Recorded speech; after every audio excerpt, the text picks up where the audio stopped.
Ayahuasca is very rightfully touted these days as an incredible medicine to help those of us who've experienced a deep state of trauma. However, it is often not the medicine we want to immediately work with when we are unraveling the experience of trauma, because ayahuasca can re-traumatize people too.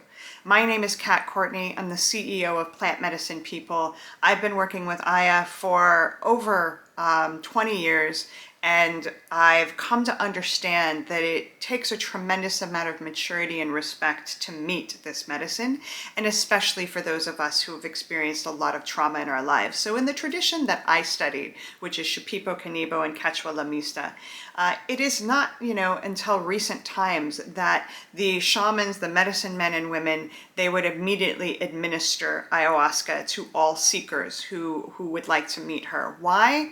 Because it's a master class experience. So typically in the not so distant future, or past rather, if somebody who had experienced a tremendous amount of trauma comes to a medicine man or woman wanting to experience ayahuasca, what would typically happen is that individual would journey on behalf of their client, get some information about how to empower the client to begin their healing journey, tools around sitting with uncomfortable emotions, helping to begin to close trauma loops, relationship with the body, somatic practices, things like that.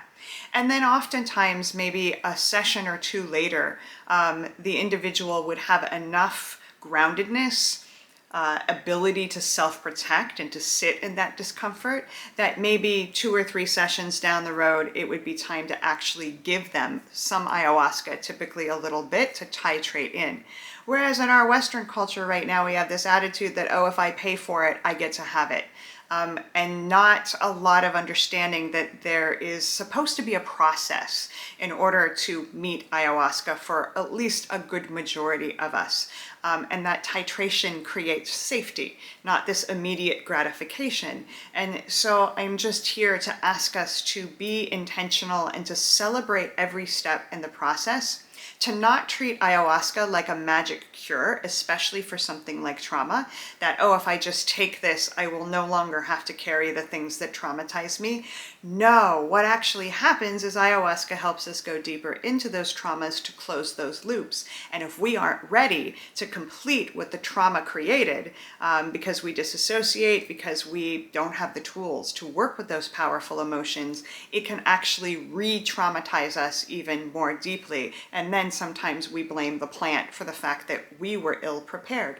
So remember, meeting ayahuasca, either for the first time or the 100th time, it is a place of deep responsibility. We have to know that we're ready to face the things that maybe we haven't been ready to face previously. Maybe we will, in the journey with ayahuasca, face these things. Maybe we won't, but we never know. We need to be ready so that we are responsible, not re-traumatizing ourselves. So hopefully you all, when you sit with ayahuasca, you're sitting with a practitioner, a facilitator that knows how to ask the right questions to feel into this sense of readiness, that it isn't one size fits all, everyone can come, everyone gets the same dose, because that is not safe nor trauma informed.